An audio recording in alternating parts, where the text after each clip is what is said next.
Estudamos no último episódio aí sobre a carta de Tiatira e hoje nós vamos estudar a carta de Sardes, né? Essa carta tem revelações importantíssimas e a gente vai conseguir constatar isso durante a gravação de mais esse episódio. Eu quero convidar aqui o irmão Wagner para fazer uma breve oração por nós, para quem está nos assistindo, que Deus possa nos acompanhar em mais esse estudo, irmão Wagner. Amém. Senhor, muito obrigado por essa oportunidade de estar aqui com meus irmãos para poder ministrar a sua palavra, Senhor. É tudo que nós pedimos, inspiração, espírito de sabedoria e de revelação no pleno conhecimento de Deus, Senhor. Ilumina os olhos do nosso coração, Senhor Jesus, para que possamos contemplar as maravilhas da tua lei e falar do que o nosso coração está cheio. Que vidas venham ser transformadas pelo poder vivo da tua palavra, que não volta vazia para ti, Jesus, mas cumpre o propósito pelo qual ela foi designada. Nós exaltamos o teu nome, a sua palavra, acima de todas as coisas. Fique à vontade para ministrar ao nosso coração e fazer com que essa palavra produza a 100 por 1 na vida de um solo fértil e sedento por ti, Jesus. Muito obrigado. Amém. Amém. E ao anjo da igreja que está em Sardes, escreve: isto diz o que tem os 7 Espíritos de Deus e as 7 estrelas. E ele diz, né? Conheço as tuas obras, que tens o nome que vives e está morto. Não tem como não lembrarmos de Isaías capítulo 11, verso 2. Repousará sobre ele o Espírito do Senhor, o espírito de sabedoria e de entendimento, espírito de conselho e de fortaleza, o espírito de conhecimento e do temor do Senhor. 7 características do Espírito de Deus. Mas aqui, num contexto, Deus está falando: conheço as tuas obras, nome de que vives, mas está morto por causa das suas obras. Eu vou ler aqui um texto de Provérbios, capítulo 8, versos 1 a 14, e nesse contexto aqui, nos fala das características desses mesmos espíritos aqui que nós lemos aqui, as características dos 7 Espíritos de Deus. Olha que interessante, no contexto de exortação também. Provérbios 8, de 1 a 14. Não clama porventura a sabedoria e o entendimento não faz ouvir a sua voz? No cimo das alturas, junto ao caminho, nas encruzilhadas das veredas, ela se coloca. Jesus é a sabedoria de Deus. Então, ele é o Espírito do Senhor. Tá? Só tem 3 características aqui do Espírito. Verso 3. Junto às portas, a entrada da cidade, a entrada das portas está gritando: a vós outros, ó homens, clamo, e a minha voz se dirige aos filhos dos homens. É Jesus clamando ao arrependimento. Entendei, ó simples, a prudência e vós nécios. Olha aí. Prudentes e nécios nos lembram as virgens, 5 loucas e 5 prudentes. Entendei a sabedoria. Ouvi, pois falarei coisas excelentes. Os meus lábios proferirão coisas retas, porque a minha boca proclamará a verdade. Os meus lábios abominam a impiedade. São justas todas as palavras da minha boca, não há nelas nenhuma coisa torta nem perversa. Verso 9. Todas são retas para quem as entende e justas para os que acham conhecimento. 4ª característica. Espírito do Senhor, sabedoria, entendimento, conhecimento. Verso 10. Aceitai o meu ensino e não a prata, e o conhecimento antes do que o ouro escondido, porque melhor é a sabedoria do que joias. De tudo que se deseja, nada pode se comparar a Jesus Cristo, que é a sabedoria de Deus. A Jesus falando aqui: a sabedoria, habito com a prudência e disponho de conhecimentos. Olha aqui mais uma característica do Espírito. Disponho de conhecimentos e de conselhos. E mais uma característica, 6ª, o temor do Senhor consiste em aborrecer o mal, a soberba, a arrogância, o mau caminho e a boca perversa, eu os aborreço. E o verso 14, a 7ª característica do Espírito de Deus: o meu conselho é a verdadeira sabedoria, eu sou o entendimento, minha é a fortaleza. Então esse texto de Provérbios é tremendo e é num contexto de chamada para o arrependimento. Ouve, nécios, a correção. Procura a mim, que sou a sabedoria, o entendimento, o conhecimento, o perfeito conselho, o temor do Senhor e a fortaleza. E aí, conectando com o nome que vives, mas está morto, morto me faz entender, são obras mortas. Está escrito em Hebreus capítulo 6, é um dos rudimentos da fé. Obras, um dos rudimentos da palavra de Deus, obras mortas. E é exatamente isso que a igreja de Sardes, quase todos, estavam vivendo. Em Tito capítulo 1, verso 16, está escrito: no tocante a Deus, professam conhecê-lo, entretanto o negam por suas obras. É por isso que são abomináveis, desobedientes e reprovados para toda boa obra. Obras mais. Então, através das nossas obras, nós vamos constatar se de fato nós estamos vivendo. Em 2 Timóteo 2, eu não vou ler tudo aqui, está escrito lá que um vaso ele só será útil para o possuidor se ele se afastar do pecado. Então, conhecer a Deus somente não quer dizer que nós estamos obedecendo a Ele. Quantos lembram daquela passagem de Mateus 7, né? A partir do verso 22? Muitos me chamam Senhor, Senhor, mas não fazem o que eu mando. Naquele dia eu vou julgar vocês, por quê? Porque vocês, embora operassem grandes sinais e maravilhas, mas não obedeciam a minha palavra. Então apartem-se de mim, vós que praticais a iniquidade, porque eu não vos conheço. Por isso que em 1 João capítulo 2, versos 4 a 6, está escrito que aquele que diz, eu conheço a Deus, mas não guarda os seus mandamentos, é mentiroso, e nele não está a verdade. Aquele, entretanto, que guarda a sua palavra, nele verdadeiramente tem sido aperfeiçoado o amor de Deus. Nisto sabemos que estamos nele, e aquele que diz que permanece nele, deve também andar como ele andou. Então é isso que estava acontecendo com boa parte da igreja de Sardes. Eles tinham nome de que vives, mas por causa das suas obras mortas de pecado, eles estavam contaminando suas vestes e estavam mortos. E o Espírito de Deus, com as suas características, ele será extinguido da nossa vida, se nós perseverarmos em praticar estas mais obras. Para finalizar, não tem como não lembrar de 1 Tessalonicenses 4. Olha o que está escrito, a partir do verso 2. Pois vocês conhecem os mandamentos que lhe damos pela autoridade do Senhor Jesus. O Espírito do Senhor. O Senhor é o Espírito. Jesus Cristo é o Espírito. E onde está o Espírito do Senhor, ali a liberdade. Aí ele fala, a vontade de Deus é esta, que vocês se afastem da prostituição. Cada um saiba controlar o seu próprio corpo de maneira santa e honrosa, não dominado pela paixão de desejos desenfreados, como os pagãos que desconhecem a Deus. Neste assunto, ninguém prejudique a seu irmão, nem dele se aproveite, porque o Senhor castigará todas essas práticas, como já lhes dissemos e asseguramos. Olha o verso 7. Porque Deus não nos chamou para a impureza, mas para a santidade. Portanto, aquele que rejeita estas coisas não está rejeitando o homem, mas a Deus que lhe dá o seu Espírito Santo. Então, a conexão das características dos 7 Espíritos de Deus que nos dá a vida, se não for respondida com obras, se mantivermos as obras mortas, esse Espírito ele vai ser extinguido da nossa vida e nós receberemos as recompensas pelos nossos erros. Então, desde já, Jesus Cristo se apresenta para a igreja de Sardes como os que têm os 7 Espíritos de Deus, que conhece as suas obras, que tem nomes que vives, mas está morto por causa das suas más obras. Amém, amém.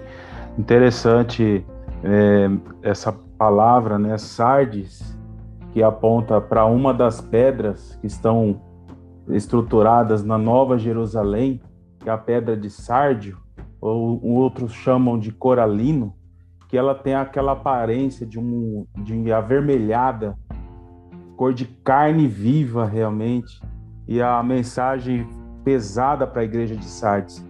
Em uma tradução aqui, uma delas a King James, vai dizer: você tem a fama de igreja viva e ativa, mas está morta. Ou seja, quantas vezes nós nos deparamos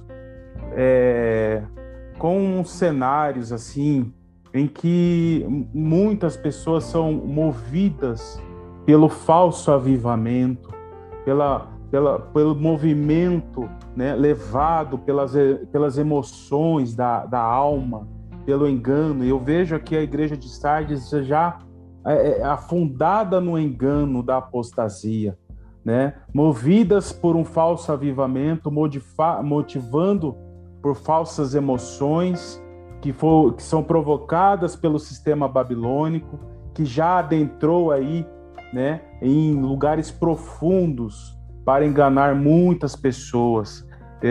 Nós vimos aqui as igrejas anteriores, a igreja de Éfeso, que perdeu o primeiro amor, ou seja, a porta de entrada da apostasia, por aumentar a iniquidade, o amor de muitos se esfriando, e aí a porta de entrada da apostasia. Depois Pérgamo, entrando a apostasia, o inimigo estabelece o trono de Satanás, como aconteceu em Pérgamo. Estabelecendo o trono, ele começa a infiltrar com as suas profundezas. Uma outra palavra importante que a gente encontra na igreja de Tiatira, onde tem as profundezas, as raízes da iniquidade implantadas na igreja, ela começa a ser manipulada pelo sistema babilônico. E essa manipulação da apostasia na igreja, a gente já vê isso já na igreja de Sardes, onde ela não tem qualquer obra aprazível ao Senhor. E aí esse nome bem característico de Sardes, e ela achar que tem uma característica de ativa, de viva, mas porém para o Senhor totalmente reprovada. O irmão Wagner Nunes trouxe a questão de Isaías 11:2, Provérbios 8, apontando bastante para o agir da onisciência do Senhor sobre o seu povo, e Apocalipse 5:6 vai trazer a visão do Cordeiro, o Cordeiro que é o único capaz de abrir os 7 selos, e lá está escrito que nele tinha 7 pontas e 7 olhos, que são 7 Espíritos de Deus. O irmão Wagner Nunes trouxe aqui as características da onisciência do Senhor, né? E as 7 pontas, nas Escrituras, a gente interpreta como poder, autoridade, ou seja, o exercício da onipotência do Senhor sobre o seu povo. E os olhos do Senhor, né? Deus enxergando tudo nos 4 cantos desta terra, a gente vê a característica da onipresença do Senhor sobre o mundo. A gente percebe então os 7 Espíritos de Deus como onisciência, onipotência e onipresença de Deus sobre a terra, agindo sobre o seu povo. E olhando essa característica dos olhos, dos 7 olhos, a gente encontra Zacarias 4, né? Uma passagem muito rica, né? Não vou trazer toda a questão, você lê na sua casa, medita, porque é uma visão muito importante para o entendimento de cada um de nós, porque é mensagem para os últimos dias, mensagem para as 2 testemunhas. E aqui no verso 10 diz assim: porque quem despreza o dia das coisas pequenas, o Senhor está levantando seus pequeninos na terra. Amém? Pois esse se alegrará, vendo o prumo na mão de Zorobabel, figura de Jesus aqui. São estes os 7 olhos do Senhor que discorrem por toda a terra. Então o Senhor está agindo de forma plena, com onisciência, com onipresença e com onipotência, poder e autoridade que será derramado sobre as 2 testemunhas. Amém? Amém. Amém, irmão Ricardo. Eu trouxe aqui também exatamente tudo que o irmão trouxe, que praticamente foi o que eu sublinhei, tá? A gente pode ver algumas características apresentadas no texto, quando a gente lê, né? Apocalipse 3, no versículo 1, onde a igreja de Sardes escreve: essas coisas diz aquele que tem os 7 Espíritos de Deus e as 7 estrelas. E quando a gente vê isso, os irmãos trouxeram um apanhado aqui das obras, né? Dessa igreja, né, que tem nome de que vive, mas na verdade está morto. E eu quero trazer a respeito da identificação, que a gente sabe que é Jesus Cristo, né? Eu separei aqui esses pontos que o irmão Ricardo trouxe: 7 lâmpadas, 7 olhos e 7 pontas. Muito bem trazido, tá? Deixei separado aqui. A primeira colocação que a gente vê no Apocalipse, está lá em Apocalipse 1:4, que diz assim: João às 7 igrejas que se encontram na Ásia, graça e paz a vós outros, da parte daquele que é, que era e que há de vir, e da parte dos 7 espíritos que se acham diante do seu trono.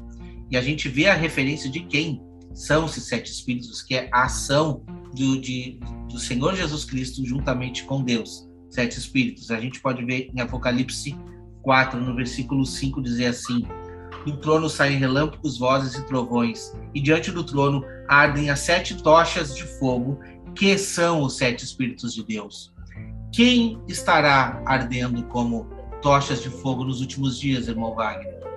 É evidente que é a igreja. Por isso a representação que o irmão trouxe no último vídeo da menorá, né, contendo ali essas 7 lâmpadas acesas, significa o quê? Os olhos do Senhor diante ao povo de toda a terra.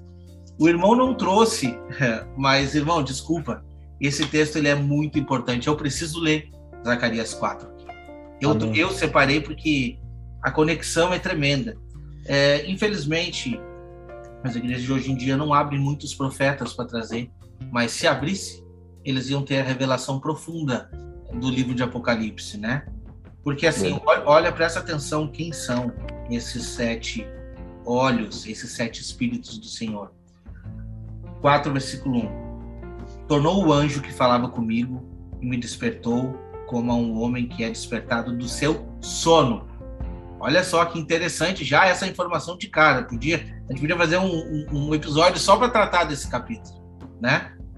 Desperta, tu que dorme. É ou não é? Uhum. E me perguntou, o que vês? Respondi, olho e eis um candelabro todo de ouro. O que ele está enxergando? Exatamente a visão que João teve. Exatamente. Olho e vejo um candelabro todo de ouro, um vaso de azeite em cima, com as suas 7 lâmpadas, os 7 tubos, e para cada uma das lâmpadas que estão em cima do candelabro. Junto a este, o que nós temos lá? 2 oliveiras. Uma à direita do vaso de azeite e a outra à sua esquerda. Então perguntei ao anjo que falava comigo, meu senhor, o que é isto? Vamos tentar entender o que significa isso? As 7 lâmpadas e essas 2 oliveiras, o que significa? Respondeu-me o anjo que falava comigo, não sabes tu o que é isto? Respondi, não, meu senhor. Prosseguiu ele e me disse, esta é a palavra do Senhor a Zorobabel, não por força, nem por poder, mas pelo meu espírito. Olha só, pelo espírito, diz o Senhor dos Exércitos. Quem és tu, ó grande monte diante de Zorobabel? Serás uma campina, porque ele colocará a pedra de remate, e em meio a aclamações haja graça e graça para ela. Novamente me veio a palavra do Senhor dizendo, as mãos de Zorobabel lançaram fundamentos desta casa, elas mesmas acabarão, para que saibais que o Senhor do Exército é quem me enviou a vós outros.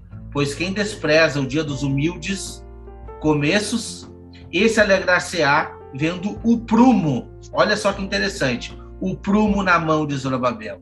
Aqueles 7 olhos são os olhos do Senhor, que percorrem por toda a terra.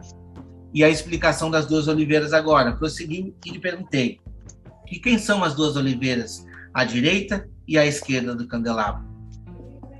Tornando a falar, lhe perguntei, eis que são aqueles 2 raminhos de oliveira que estão junto aos 2 tubos de ouro, que vertem de si azeite dourado. E me respondeu, não sabes o que é isto? Eu disse, não, meu senhor. Então ele disse, são os 2 ungidos que assistem junto ao Senhor de toda a terra. Então é muito importante entender exatamente o que o irmão Ricardo trouxe da menorá, daquelas 2 cartas, as 2 igrejas que não estão contaminadas. É uma representação dos olhos do Senhor perante a toda a terra. Toda a terra. Amém. Essa é a representação. E quem são esses 2 ungidos? Apocalipse 11, nós iremos chegar lá. Talvez demore um pouquinho para chegarmos lá, porque a gente está fazendo um estudo minucioso, mas é a representação, as 2 oliveiras são as 2 testemunhas que irão se levantar nos últimos dias. Então, resumo e resposta, um pouco, se eu tivesse que responder isso, quem é que está se tratando aqui no versículo 1? A igreja, juntamente com Cristo. Amém. Os olhos do Senhor, as 7 lâmpadas, E os 7 espíritos, eles vão estar unidos nos últimos dias, nessas 2 oliveiras que irão proclamar a mensagem. Amém, E aí vai se amém. cumprir que Jesus falou em João 14:12. Farão obras iguais e até maiores do que eu fiz. Então serão dias gloriosos para a igreja, que possamos estar nos preparando, porque está muito próximo de chegar. Então, à medida que a apostasia aumenta, os fiéis estão se fortalecendo ao mesmo tempo. Então, ninguém vai impedir os planos e propósitos de Deus para as 2 testemunhas. A apostasia vai aumentar? Vai aumentar. Mas se nós permanecermos fiéis, Deus vai nos usar poderosamente. Amém, amém. Importante é que Paulo trouxe também essa realidade das 2 oliveiras lá em Romanos 11. Pegou Zacarias 4, Ezequiel 37, do 15 ao 28, e explanou isso, as 2 oliveiras, né? A oliveira brava, tipificando os gentios, e a oliveira cultivada, tipificando os judeus, e unindo elas, né, como um enxerto, ou seja, unidas num só propósito. Então a mensagem é linda, né? 2 casas de Israel é chave mestra para entender muitas profecias e entender principalmente as mensagens aí acerca dos últimos dias. Amém. Amém. Eu acho assim, vou ser muito sincero, tá? É muito raso a gente chegar assim, não, esquece Israel, agora é tudo gentil. É muito raso. É muito raso. Desculpa, estão perdendo a essência, sabe? Isso aí. A essência está se perdendo. A gente quer entender de profecia, mas a gente não medita. Vamos meditar. O livro de Romanos é para ser meditado. Não é um livro para dizer, não, Deus rejeitou Israel. Não, Deus não rejeitou Israel. Israel rejeitou o Senhor. Pelo contrário, os braços estão estendidos. E quando a gente vê a concretização dessas promessas, dessas 2 oliveiras, a gente consegue ver no livro de Romanos que a vontade do Senhor é enxertar novamente. Isso aí. É enxertar. O povo de Israel continua sendo o povo de Israel. E é esse o povo que vai ser levantado. Essa é a promessa. Vamos avançar, então. Eu vou compartilhar a tela aqui novamente. Nós vamos lá. Sê vigilante e confirma os restantes que estavam para morrer, porque não achei as tuas obras perfeitas diante de Deus. Versículo 3. Lembrai-te, pois, do que tens recebido e ouvido, e guarda-o, e arrepende-te. E se não vigiares, virei sobre ti como um ladrão, e não saberás a que horas sobre ti eu virei. Essa passagem aí do versículo 2, primeiramente, consolida o resto que estava para morrer. Então vocês estavam quase morrendo.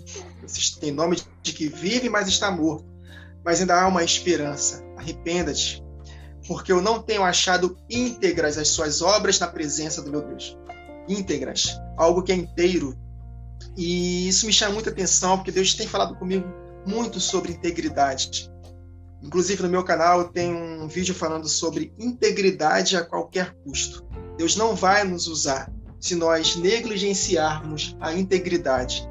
Segundo Crônicas 16:9, nós conhecemos esse texto, mas nós não costumamos meditar nesse texto. Porque quanto ao Senhor, seus olhos, olha aí, seus olhos passam por toda a terra para mostrar-se forte para com aqueles cujo coração é inteiro, íntegro, perfeito para com ele. Nisto procedeste loucamente, por isso, desde agora, haverá guerra contra ti. Por quê? Porque não houve resposta. Em Salmo capítulo 15, meus irmãos, esse salmo é tremendo. Olha só o que está escrito, Salmo 15. Quem, Senhor, habitará no teu tabernáculo? Quem há de morar no teu santo monte?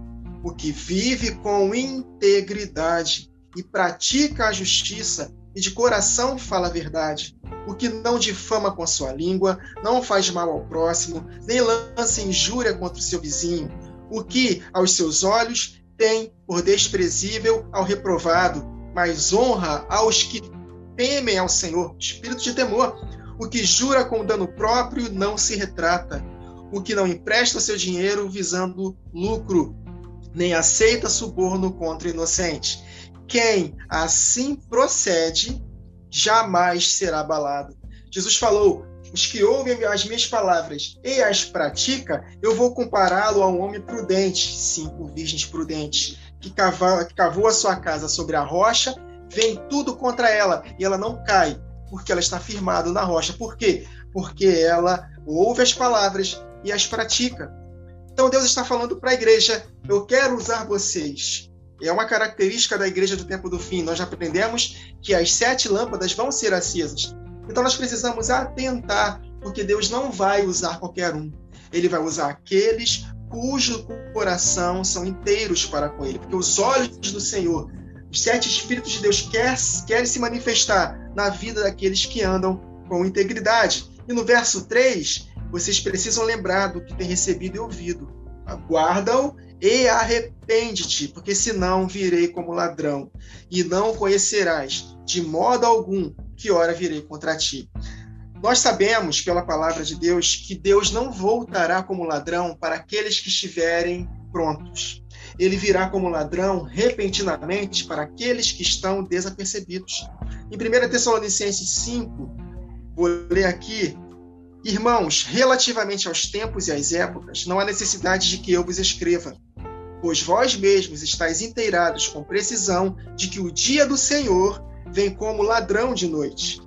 Quando andarem dizendo paz e segurança, eis que lhes sobrevirá repentina destruição. Virá como um ladrão repentinamente para aqueles que estão andando sem integridade. Mas vós, irmãos, não estáis em trevas, para que esse dia como ladrão não vos surpreenda.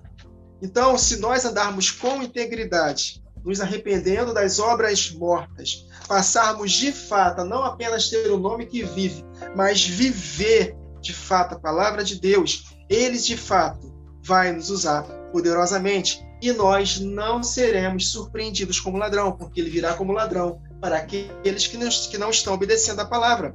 Em Apocalipse 16:15 está escrito: eis que venho como ladrão, bem-aventurado aquele que vigia e guarda as suas vestes. E vamos falar de vestes nos próximos versículos aqui de Sardes. Bem-aventurado aquele que vigia e guarda as suas vestes, para que não ande nu e não se veja a sua vergonha. Então, se nós, de fato, andarmos com integridade, em santificação, em reverência, em santo temor, Deus vai nos usar poderosamente. E qual é a única maneira de nós andarmos em santidade? Nos purificando pela palavra de Deus. Como disse o salmista, escondi a sua palavra no meu coração para não pecar contra ti. Então, se nós não formos limpos pela palavra, que continuamente nós alimentarmos na nossa mente, nós não teremos capacitação para andar em santidade. Por isso que nós aqui valorizamos a palavra de Deus. Acima de todas essas coisas, nós damos um jeito para investirmos tempo com a palavra, porque a nossa segurança está na palavra de Deus. Jesus falou para os seus discípulos: vós estáis limpos pela palavra que eu vos tenho dito. Ato contínuo. Então, pelo simples fato de eles estarem ouvindo a palavra de Deus, eles estavam sendo limpos. É a única maneira de não sermos cortados. Então, como frutificar? Se enchendo da palavra. Como andar em santidade, que é o sinônimo de frutificar? Se enchendo da palavra. Então, a palavra de Deus viva na nossa mente vai fazer com que nós falemos do que nosso coração está cheio, e que vai fazer com que nós possamos proceder em conformidade com a verdade. A palavra de Deus é poderosíssima para nos capacitar a andarmos em santidade. Amém, amém. Louvado seja Deus. Interessante, o Wagner Nunes falou a respeito: onde houver paz e segurança, né, virá repentina destruição para aqueles que estão em trevas. Ou seja, os que estão em trevas, eles serão enganados com a falsa paz e segurança. Então não podemos ser surpreendidos por aquilo que as trevas oferecem. E faz lembrar aqui de Judas, no verso 3 e 4 aqui, ó: amados, procurando eu escrever-vos com toda a diligência acerca da comum salvação, tive por necessidade escrever-vos e exortar-vos a batalhar pela fé, que uma vez foi dada aos santos, porque se introduziram alguns que já antes estavam escritos para este mesmo juízo, homens ímpios, que convertem em dissolução a graça de Deus e negam a Deus, único dominador e Senhor nosso Jesus Cristo. Ou seja, existem pessoas que se infiltram, né, dominados pelo mal, né, e do engano para enganar outras pessoas. Isso, a cada vez mais a gente percebe isso no cenário de hoje, e isso tende a aumentar. Nós precisamos aumentar a vigilância, oração e batalhar pela fé, como Judas escreveu aqui. Amém, irmão. Amém, amém. Eu trouxe um texto aqui, que está lá em Tiago 2, do 18 ao 20, que diz assim: mas alguém dirá, tu tens fé, e eu tenho obras. Então, mostra-me essa tua fé sem obras, e eu com as obras te mostrarei a minha fé. Crês tu que Deus é um só? Fazes bem. Até os demônios crêem e tremem. Quer depois ficar certo, ó homem sensato, de que a fé sem obras é inoperante? Não foi por obras que Abraão, nosso pai, foi justificado quando ofereceu sobre o altar o próprio filho Isaque? Então, hoje em dia, nós estamos acostumados a ver a questão das pessoas dizerem assim: não é raro, tá? Não, mas eu vou na igreja. Essa é a minha obra. Eu vou na igreja. Essa é a minha obra. Será que temos conseguido compartilhar de boas obras? Né? Porque é muito simples, irmão, muito simples. A gente, não. A obra pode ser patrocinada. Eu vou lá, eu levo o meu dízimo, eu levo a minha oferta na igreja e eu deixo quem está encarregado de fazer isso que faça. Eles fazem por mim, eu não preciso me mexer, me movimentar, entende? Muitas vezes a gente pensa assim: não, a gente tem que pregar o evangelho, e esse evangelho tem que chegar a todas as nações. Eu vou mandar dinheiro para obreiros e fazer uma ação comunitária lá no Amazonas, na África, enfim. Meu irmão, a ação que você tem que fazer, as obras que tu tem que demonstrar, às vezes é dentro da tua casa, é a tua família, é a tua esposa, é o teu filho, é o teu irmão. Tu não precisa ir longe. É simples. Quer ser missionário? Muda a tua vida. É isso aí. Demonstra na tua vida. Então, o que está sendo cobrado à igreja de Sardes são obras. E depois vem gente me dizer que eu não sou salvo por obra. Não sou salvo por obra? Será que eu não sou salvo por obra? Entende? Se eu não frutificar, como diz a parábola, o machado já está prestes à raiz, pronto para cortar. Entende? Nós temos que frutificar, meus irmãos. Isso é uma missão importante dada a cada um de nós. Eu entendo que não é difícil, eu não tenho dom, eu não tenho talento para isso. Olha, eu digo por mim, pela minha vida, tá? Quando a gente se dispõe a mudar de vida, a gente sente essa necessidade, irmão Ricardo. Eu sinto. Eu não consigo ficar calado diante da multidão, desculpa. Eu não consigo ver uma coisa errada e não me levantar contra. Desculpa. É do meu ímpeto, porque senão a gente é só mais um no meio da multidão. Nós não somos para ser que nem a igreja de Sardes, que as obras apontam o lado errado. A gente tem que apontar o que é correto perante Deus. E o versículo 4 nos diz, né? Versículo 3, na verdade: lembra-te, pois, que tens recebido e ouvido, guarda e arrepende-te, porque senão vireis como ladrão, e não conhecerás de modo algum em que horas eu virei contra ti. Você pode falar qualquer coisa para mim, tá? Mas eu vou dizer o que eu penso quanto a isso. Para mim é ponto facultativo quanto a isso, e não tem discussão. Aqui está falando de morte. Eu não sei o dia de amanhã. Não sei o que se passa comigo no dia de amanhã. Por isso que a gente vai trazer à tona tudo isso que eu falei um versículo atrás aqui. Se eu não cuidar da minha vida no dia de hoje, eu não sei o dia de amanhã. O vir como um ladrão para mim é muito repentino, sabe? Eu penso assim, ó. Segunda-feira eu estava falando com meu pai, em outubro do ano passado. Terça-feira meu pai morreu. Entende? Era terça-feira e meu pai morreu. Foi assim. Fico pensando, nossa, como isso? Como que pode uma coisa dessa? Tá? A gente está aqui conversando, daqui a pouco, quando vê um acidente. Hoje em dia tu liga a TV, já escorre sangue pela TV. Infelizmente. Mas Verdade. o que o versículo está trazendo para nós, gente? A nossa vida aqui é um sopro, a gente já sabe disso. É verdade. Então nós devemos de vigiar todos os dias. Não vamos esperar, não, vamos esperar aqui. Espera, vem um decreto dominical aqui, espera aí, união das igrejas, olha o Papa se levanta. Não, é a minha vida que mais importa. É a minha vida, entende? Se eu não me policiar hoje, amanhã eu posso fechar meus olhos e não estar mais aqui. O que tu tá almejando? O que tu tá almejando? A tua vida terrena aqui ou a tua vida celestial? O que tu tá almejando?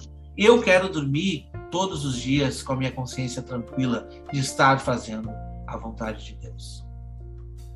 Amém. Louvado seja Deus. E olhar para as coisas que são de cima é uma dica. Olhar para a eternidade. Não ficar preso às coisas desta terra, às coisas que nos prendem. Porque isso aqui tudo, o que Deus deu para nós, ou vai dar ainda neste lugar, são recursos. Você não tem bens aqui. Você tem recursos.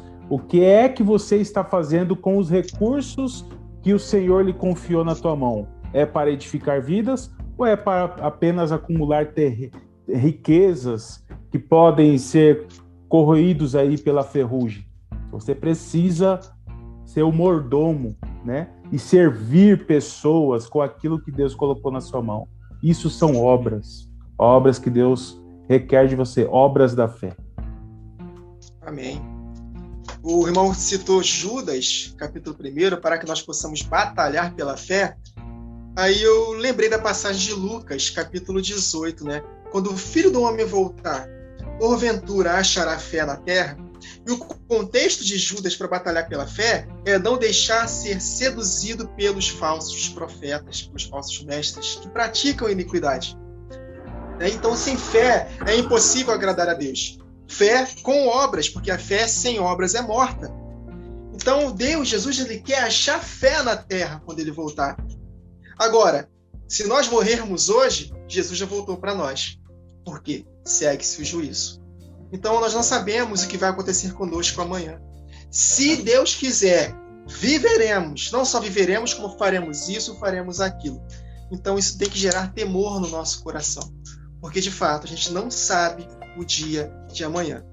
Por isso que é importante nós sermos vigilantes e atentar para nós mesmos. Tem um texto de Timóteo, que o apóstolo Paulo fala para Timóteo. Timóteo, tende cuidado de ti mesmo, para que, ensinando aos outros, você não venha a ser reprovado. Então, você não precisa só se preocupar em salvar aos outros. Você precisa também olhar para a sua própria vida. Tome cuidado contigo mesmo. Então, meus irmãos, é um privilégio poder servir a Deus, ter a habitação do Espírito, mas, ao mesmo tempo, é uma enorme responsabilidade. Por isso que o temor é o princípio da sabedoria, é o princípio de tudo. Então, nós precisamos resgatar o temor devido a Deus, porque a imagem de Deus que estão colocando nas igrejas, boa parte das igrejas, é um Deus bobão, um Jesus que passa a mão na cabeça de todo mundo, que ama a todos, independente das obras. Não, nós estamos aprendendo aqui, só nessas cartas às igrejas, a seriedade que Jesus trata com a sua igreja. E ele faz duas promessas, ou para o bem ou para o mal. Então, que possamos escolher a vida, para que possamos viver. Se nós escolhermos o mal, ele não está de brincadeira. Vai acontecer juízo. Então, que possamos alcançar esse equilíbrio, considerar a bondade e a severidade de Deus. Isso é muito importante. Por isso que o Espírito que habita em nós é um espírito de moderação, de equilíbrio.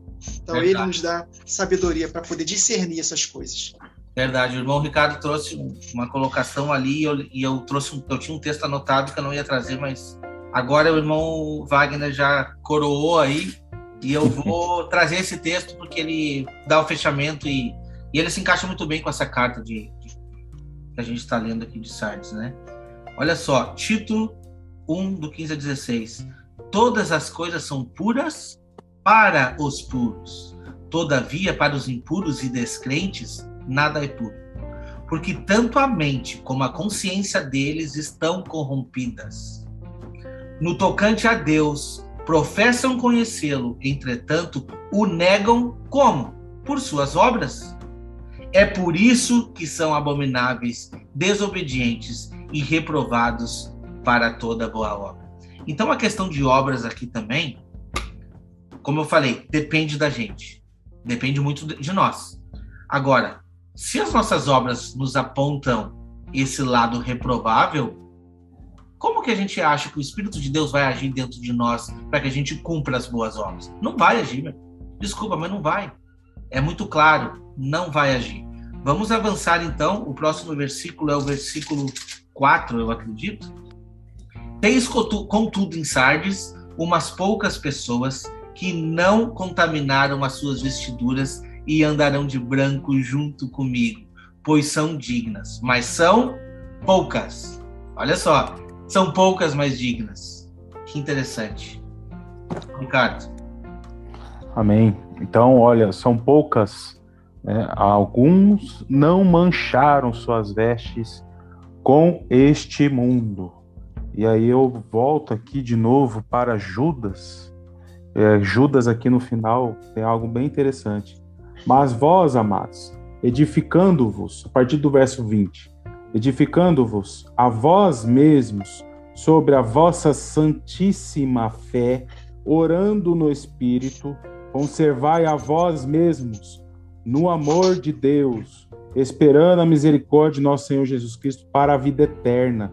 E apiedai-vos de alguns que estão duvidosos, e salvai alguns, arrebatando-os do fogo.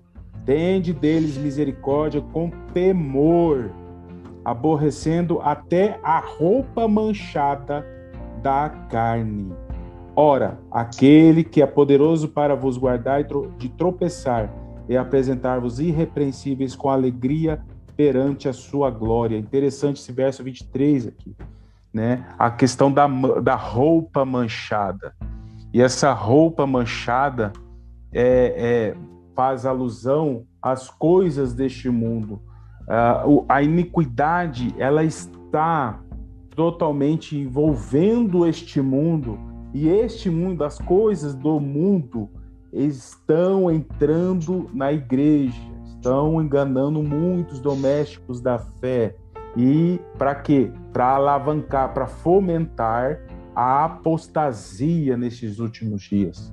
Então, nós precisamos meditar nesse verso aqui, porque se apenas alguns não mancharam as suas vestes, é porque realmente o inimigo tem laços que muitos não enxergam.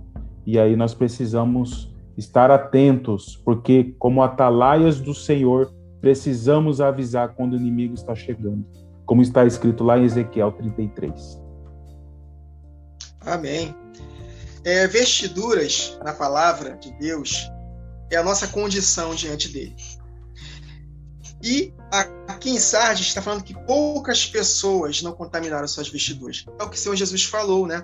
A porta é estreita, o caminho apertado, são poucos. E devido ao aumento da maldade, Jesus profetizou em Mateus 24, o amor da igreja se esfriaria de quase todos. Meus irmãos, quase todos é muita gente. Então, há uma possibilidade enorme de nós nos desviarmos da fé se nós não batalharmos por essa fé. Então, nós precisamos tomar muito cuidado. E as vestiduras são importantíssimas. Quando Jesus voltar, está escrito em Apocalipse 19, que os justos serão vestidos de linho finíssimo. E essa vestimenta dos justos são os atos de justiça por eles praticados. E ele falou aqui, andarão de branco comigo porque são dignas, merecedoras. Essa é a palavra. Aí eu vejo uma definição muito desequilibrada da graça. Favor e merecido. Calma aí. Vamos aprender. Jesus ter vindo a esta terra morrer por nós, é claro que nós não merecíamos. Nada de bom fizemos para que Jesus morresse por nós. Agora, para que os benefícios da cruz se tornem realidade na nossa vida, deve haver resposta. E a resposta do homem, eu posso dizer para vocês, é o merecimento. Porque se nós não respondermos a ele, ele não se manifesta. De que me adianta um favor imerecido, porque ele morreu na cruz, e eu rejeitei a essa cruz, e eu fui condenado? De que me adianta? Se é um favor imerecido, eu sou salvo, independente das obras. E aí que o calvinismo entra em cena. Essa doutrina maligna de que não importa o que nós façamos, se Deus nos escolheu, nós seremos salvos, independente das obras. Se Ele nos escolheu para o inferno, vamos para o inferno.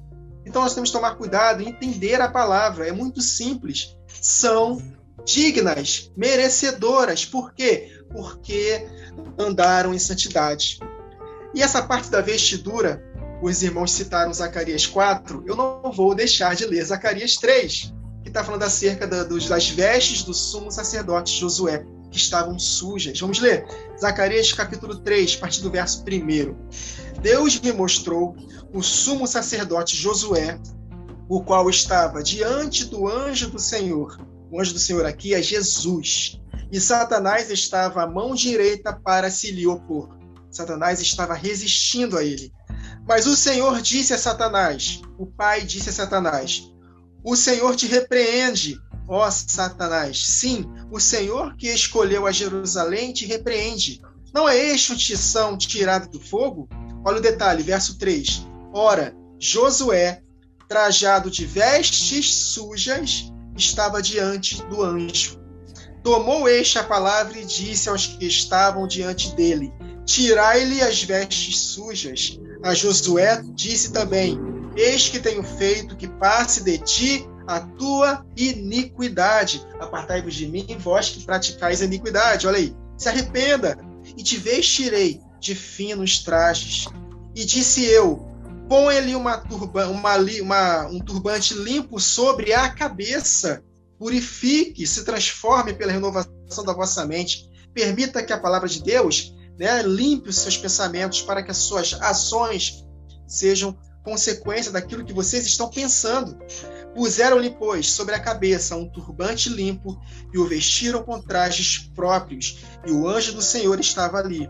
E protestou a Josué e disse, verso 7, assim diz o Senhor dos Exércitos, se andares nos meus caminhos e observares os meus preceitos, também tu julgarás a minha casa e guardarás os meus átrios, e te darei livre acesso entre estes que aqui se encontram. Então, se você quer ser usado por mim poderosamente, você precisa se limpar. Vestes limpas. Em Efésios capítulo 6, verso 13, o apóstolo Paulo, portanto, vistam toda a armadura de Deus, para que possam resistir no dia mau, e depois de ter desvencido tudo, permanecermos inabaláveis. Como é que nós vestimos a armadura de Deus? Andando em santidade, praticando boas obras. Só assim nós seremos dignos de andar de branco com o Senhor, dignos de receber a recompensa, porque Jesus vai nos retribuir, nos recompensar de acordo com as nossas obras. Por isso que Tiago capítulo 4, a partir do verso 4, Jesus chama de adúlteros e adúlteras aqueles que estão tendo amizade com o mundo. Adúlteros e adúlteras, não compreendeis que a amizade do mundo é inimizade contra Deus? Aquele, pois, que quiser ser amigo do mundo, constitui-se inimigo de Deus. Ou supondes que em vão, afirma a Escritura, é com ciúme que em nós anseia o Espírito, olha aí, os 7 Espíritos de Deus, meus irmãos, que Ele faz habitar em nós? Antes, Ele dá maior graça, pelo que diz, Deus resiste aos soberbos, mas dá graça aos humildes. Humilhai-vos, portanto, sujeitai-vos, portanto, a Deus. Resisti ao diabo, e ele fugirá de vós. Satanás estava se opondo ao sumo sacerdote Josué, porque ele estava com vestes sujas. E aqui em Tiago 4, se nós limparmos as nossas vestes, andando em obediência, Satanás vai fugir de nós. Ele vai nos opor se nós continuarmos andando no pecado. Mas se nós andarmos em santidade, colocando essa armadura, vestindo a armadura de santidade, vamos resistir ao diabo e ele fugirá de nós. E o maligno não nos tocará. E nós venceremos. Então, essas vestes, meus irmãos, nós precisamos compreender que somos nós que investimos a armadura. Vistam, vocês precisam se aproximar de Deus para que Ele se aproxime de vocês. Então, é uma escolha diária. Todos os dias, nós precisamos escolher nos envolver com a palavra para que a palavra de Deus se manifeste em nós e nos capacite a vencer as tentações da carne. E o temor do Senhor, uma das características dos 7 Espíritos de Deus, o temor de Deus, conforme está escrito em Provérbios, é afastar-se do mal. Nós escolhemos nos afastar do mal. Então é uma luta diária, constante, e nós precisamos andar nessa batida, nesse batidão aí, andando em santidade todos os dias da nossa vida. Porque se nós não escolhermos esse caminho da santidade, nós não veremos o Senhor como Ele é. Sem santificação, ninguém verá o Senhor. Amém. Amém. Na verdade, assim, na verdade, as pessoas hoje, elas querem a vestidura branca, elas olham para esse texto e elas pensam assim, não, nós vamos usar vestiduras brancas lá no céu. Essa vestidura branca, a igreja vai ser encontrada vestida, essas vestiduras brancas. Já vai estar na igreja. O que você está esperando? Tá? Porque a igreja institucional de hoje em dia, eles querem aquele culto bonito, a igreja bonita, ornamentada, bota melhores vestes para ir lá, mas no nosso interior não há mudança, não há obras que testificam, não há arrependimento. O que é essa vestidura branca? Vestidura branca, na verdade, ela é manchada de vermelho. É o que a palavra nos diz, manchada de vermelho. Como uma vestidura branca pode ser manchada de vermelho? Lavada nas vestes do cordeiro, entendeu? Quando o sangue toma conta da vida do crente que acreditou, ele faz parte daquele ritual das festas, ele aceitou o cordeiro. Qual é o próximo passo depois de aceitar o cordeiro? É tirar todo o fermento, tirar toda a maldade, tirar toda a malícia, fazer parte, assim como Paulo falou, das festas dos pães asmos, os asmos da sinceridade, entende? Porque do contrário, não existe veste branca, me desculpa, entendeu? Você pode botar a melhor roupa que for para ir na igreja. Vou me vestir de branco para passar o ano novo, para trazer tudo de bom para minha vida. Você pode crer no que você quiser, mas o que a palavra de Deus está nos mostrando não é isso. Essa veste não vai ser comprada, tá? Essa veste, ela é adquirida todos os dias, por mim e por você, quando a gente tira todo esse fermento. E lá em Apocalipse 7, a gente vê ali, né, a visão dos glorificados. Olha que interessante, no versículo 13, um dos anciões tomou a palavra dizendo: estes que se vestem de vestidura brancas, quem são? De onde eles vieram? Respondeu-lhe: meu senhor, tu sabes. Ele então me disse: são estes os que vêm da grande tribulação e lavaram suas vestiduras e alvejaram no sangue do cordeiro. Como assim? Esses são os que vieram da grande tribulação? A igreja não quer passar pela tribulação? Mas não, meus irmãos, vão passar por tribulação. Essa vestidura branca adquirida, ela tem um preço. Ela tem um preço. E o preço é renegar o meu eu todos os dias. Senão, eu não vou encontrar essa vestidura. Entende? Então, aceitar o sangue é o primeiro passo. Lavar as minhas vestiduras do sangue do cordeiro é o primeiro passo. Entende? O segundo passo é, todos os dias, tirar o fermento da minha vida. Eu não estou falando isso literal, não. Isso é o compreendimento da realidade desta sombra, que é tirar tudo aquilo que vem a contaminar o corpo, porque sabemos que o nosso corpo é o corpo de Cristo, onde todos nós, bem ajustados, crescemos para santuário, para a habitação do Espírito Santo. Então, que a gente possa meditar nesses pontos. Irmão Ricardo. Amém. Só complementar aí, os irmãos colocaram bastantes passagens. É interessante esse paralelo aí das festas que o irmão Wagner trouxe. E todas as solenidades do Senhor envolvem o tabernáculo. E o tabernáculo tem 3 ambientes. Ambiente do átrio, onde tem um altar de sacrifício, tem a bacia de bronze para lavar e trocar as suas vestes. E aí, com as vestes novas, você entra no lugar santo. O lugar da igreja é num lugar santo com o Santíssimo. Lembra que quando Jesus morreu, o véu rasgou? A promessa para a igreja é estar junto com Cristo, o Santo dos Santos, o sumo sacerdote com os sacerdotes. Ou seja, essa promessa para a igreja requer uma entrega de sacrifício primeiramente, lá no átrio. e depois lavar as suas vestes, trocar de vestes, colocar uma vestimenta nova para entrar devidamente no lugar santo. E o que ocorre nos dias de hoje? Muitos não conseguem lavar as suas vestes.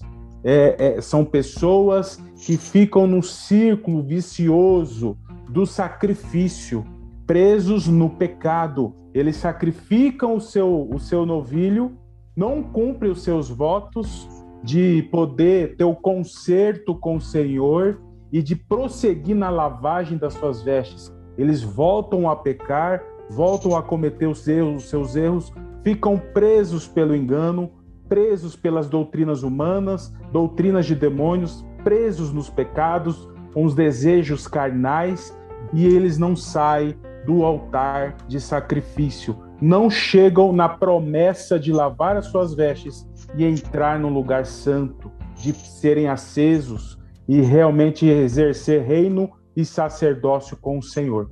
E, muito importante, esse paralelo com o tabernáculo, juntamente com as festas bíblicas. Ainda com relação às festas, o irmão Wagner citou o sangue do Cordeiro, e o sangue do Cordeiro nos remete o quê? A Páscoa. Mas dentro da festa da Páscoa, nós precisamos celebrar essa festa sem o fermento do pecado. Porque Cristo, nosso Cordeiro Pascal, foi sacrificado, que o apóstolo Paulo fala em 1 Coríntios 5.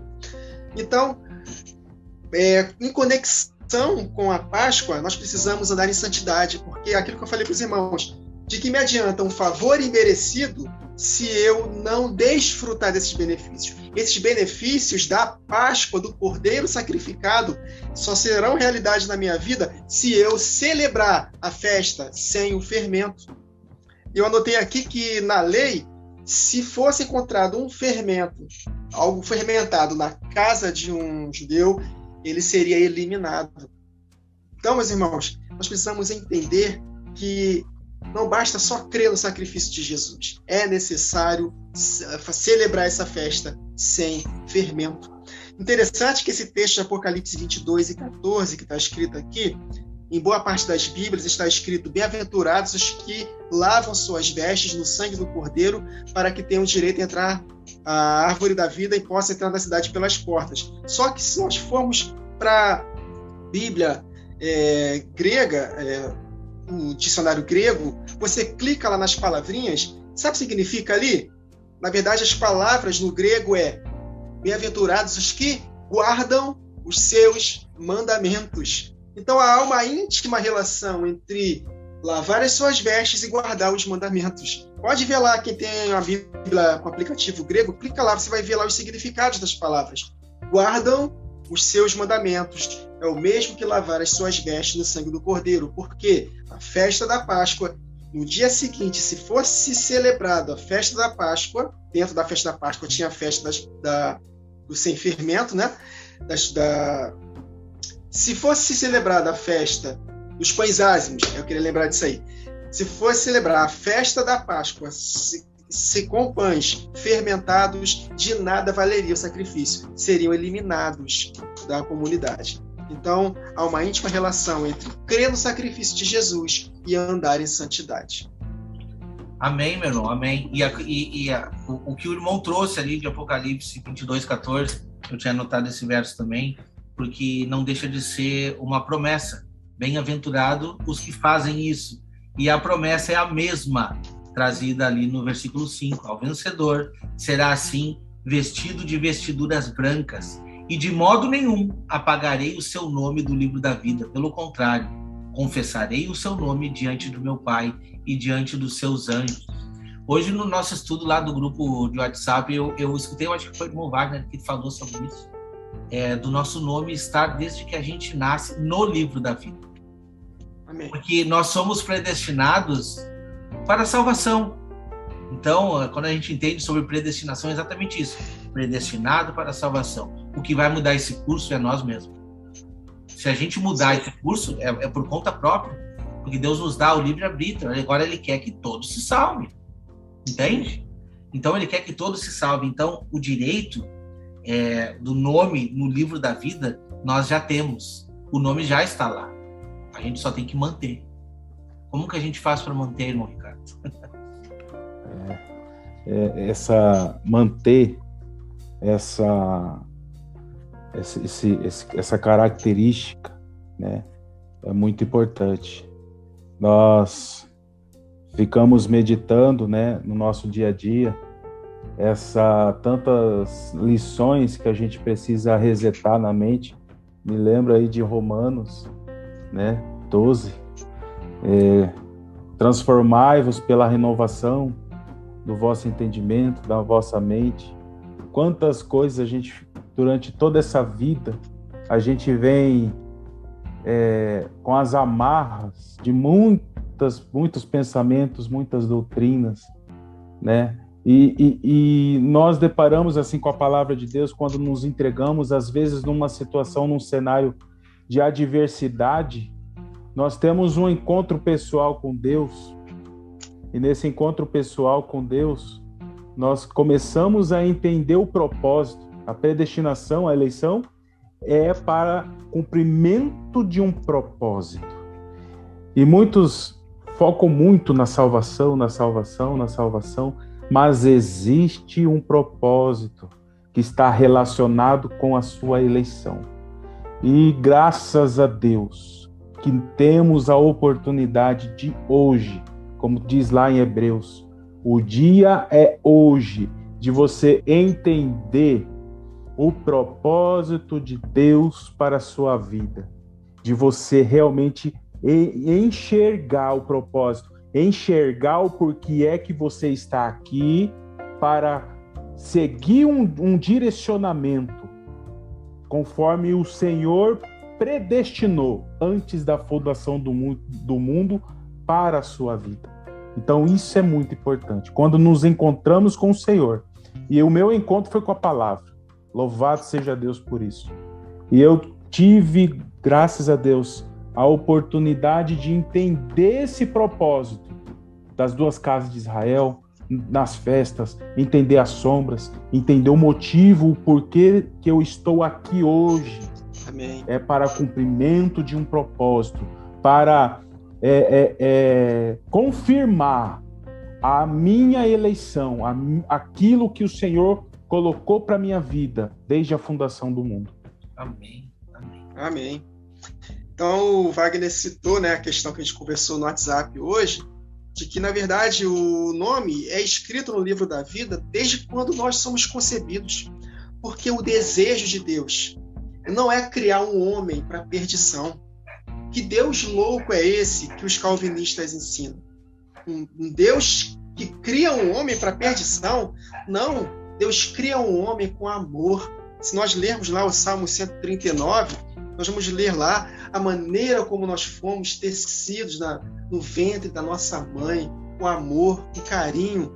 Não importa a maneira como fomos concebidos, até mesmo através de um estupro, não importa. Foi concebido um espírito, foi Deus que formou. Então, o nome está escrito no livro da vida. Agora, ele é arriscado do livro da vida quando não há arrependimento. É o que está escrito aqui em Êxodo, capítulo 32, versos 31 a 33.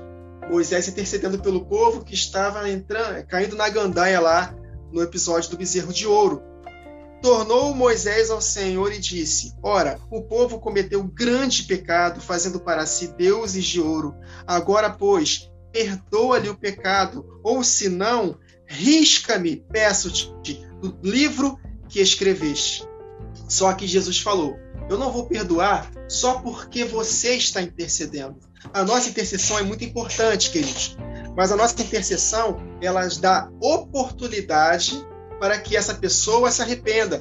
Eu nunca me esqueço de uma parábola do Senhor Jesus, em Lucas 13, acerca de uma árvore que não estava dando fruto e ela foi dita para ela ser cortada, porque ela não estava dando frutos e estava ocupando a terra inutilmente. Mas um intercessor falou: não, deixa mais um ano, coloque sobre ela estrume para que ela possa dar fruto. Se der fruto, bem. Se não der fruto, pode cortar. Então, a nossa intercessão não tem o poder de salvar ninguém. A nossa intercessão faz com que Deus promova circunstâncias para que aquela pessoa possa se arrepender. Então, aqui, Moisés falou para Deus: risca o meu nome do livro, mas perdoa esse povo. E olha a resposta de Deus: riscarei do meu livro todo aquele que pecar contra mim. Moisés, eu não vou riscar o seu nome do livro, porque você não está pecando contra mim. E também não vou salvar aquele povo só porque você está intercedendo por eles, porque eu vou riscar o livro aquele que pecar contra mim. Então a alma que pecar, essa morrerá. Então a sua intercessão foi válida, tanto que Deus adiou, porque Deus queria eliminar naquele momento o povo. Deus esperou um pouco, Moisés desceu, viu o povo caindo na gandaia, quebrou as 2 pedras como testemunho para que eles soubessem que a lei foi escrita em tábuas de pedra por causa da dureza do coração deles. E naquele mesmo dia houve juízo, milhares de pessoas morreram, ou seja, foi adiado o juízo. E a tribo de Levi, se arrependeu e se aproximou de Moisés, e foi ali que a tribo de Levi foi escolhida para exercer o sacerdócio. Da mesma forma que nós lemos aqui do sumo sacerdote Josué em Zacarias 3. Você quer exercer o sacerdócio? O Satanás vai se lhe opor contra você se você andar com vestes sujas. Limpe suas vestes, para que você possa ter autoridade para poder ministrar na minha casa. Então, meus irmãos, Deus ele escreveu o nome do livro da vida de todo ser humano que veio existir. Mas é o ser humano que vai escolher a vida ou a morte, a bênção ou a maldição. Se ele escolher a maldição e ele não se arrepender, aí sim o seu nome será riscado. Então, nosso nome não é escrito no livro da vida quando nós nascemos de novo. Não, nosso nome é escrito no livro da vida desde antes da fundação do mundo. Ele sim, ele pode ser riscado de acordo com as nossas obras. Amém, amém. Amém. E para encerrar, o versículo que está em todas as cartas, o mesmo versículo: quem tem ouvidos, ouça o que o Espírito diz à igreja.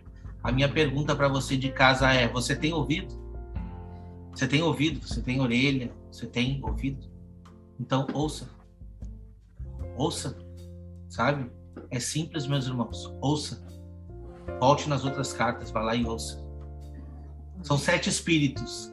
E 7 vezes, durante as 7 cartas, é repetido o mesmo versículo no final. Quem tem ouvidos, ouça. Ouça, são advertências. Nós não estamos aqui, comentei com o irmão Wagner antes de nós começar a gravação, a gente estava conversando, nós não estamos aqui de brincadeira. Quanto que o irmão Ricardo está ganhando? Nada. Irmão Wagner, quanto? Nada. Nós, quer dizer, a gente sabe o que a gente está ganhando. Nós estamos tentando, buscando almas para Jesus. Essas advertências que nós estamos trazendo aqui não é para botar medo em você. Não. É para que você ouça. Nós estamos cumprindo aquilo o que o início do versículo nos diz. 7 lâmpadas, 7 olhos, 7 pontas. Nós somos os 7 castiçais. E se a gente se unir junto com as 2 oliveiras que vão levar essa mensagem adiante, então a gente vai cumprir esse objetivo. E se o Espírito de Deus estiver habitando dentro de nós, a gente vai conseguir fazer com que as pessoas ouçam. É simples. As pessoas não querem ouvir. Hoje em dia as pessoas não querem ouvir. Eu canso de falar muitas vezes para pessoas conhecidas: meu irmão, deixa eu te mostrar que não, eu não quero ouvir. Não quero ouvir. Eu não quero ouvir. E tem outras profecias que diz, né? Não fale, não sei ler, não quero ouvir, não quero. Eu tenho que respeitar, no mínimo. Entende? E a gente precisa respeitar nesse ponto. Mas a minha missão aqui é falar. Se você veio parar aqui nesse canal hoje, se você veio parar no canal do irmão Wagner hoje, no canal do irmão Ricardo hoje, e você está escutando essa mensagem não é minha. Essa mensagem não é do irmão Ricardo. Essa mensagem não é do irmão Wagner. Essa mensagem é uma mensagem de Deus falando ao seu coração. Então que a gente possa ouvir, tá? Nós estamos aqui dedicados a cumprir essa missão. Agradeço a todos que estão conosco avante. E uma das formas que você pode fazer para pregar esse evangelho é compartilhando a mensagem. Se você não tem nenhuma ferramenta hoje, você tem um botãozinho chamado compartilhar, para que mais pessoas possam ouvir. É só isso que a gente pede de você no dia de hoje. E principalmente, na verdade não é só isso, o principal que a gente pede é que você medite no que foi dito e que você acorde enquanto é tempo, tá? Irmão Ricardo, suas considerações finais, eu vou te pedir antes, o que vem a nos trazer na próxima carta? Porque essa próxima carta eu tenho tanta coisa para falar, mas eu vou deixar para chegar nela. Mas o irmão vai fazer um spoiler da próxima carta para nós. Próxima carta, sexta igreja, a igreja de Filadélfia, igreja valiosíssima, tem mensagem ali, vamos ter que penar para poder fazer um só podcast aí para falar de Filadélfia, porque ela, junto com Esmirna, ela não se encontra falha diante do Senhor, ela se encontra digna, íntegra diante do Senhor, apontando para as duas testemunhas junto com Esmirna. Louvado seja Deus. Nós estamos aqui de coração aberto e pedimos a você, né, que dedique um pouco do seu tempo para a obra do Senhor, tá? Coisas simples que possam ser feitas na sua vida, que possam fazer a diferença na vida de outras pessoas. E assim a gente vai estar frutificando. Agradeço ao irmão Ricardo, ao irmão Wagner, agradeço a cada um que está vendo esse podcast, que está estudando aqui com a gente. Não esqueça de seguir o canal Remanescente no Instagram, @canal Remanescente, @Vozes de Trombeta também, tem mensagens lá, tá? A gente vai fazer algumas interações com você que está assistindo o podcast lá no Instagram também. Então eu faço esse convite. Se inscreva no canal do irmão Ricardo, que vai estar aqui na descrição. Vou deixar um link de um vídeo do irmão aqui e o link do vídeo do irmão Wagner também, se bem que você também deve estar assistindo esse podcast no canal do irmão Wagner. Que Deus possa abençoar a sua vida. E não se esqueça, quinta-feira que vem nós estaremos estudando aqui a carta de Filadélfia. Estará imperdível. Que Deus abençoe a todos e até o próximo vídeo.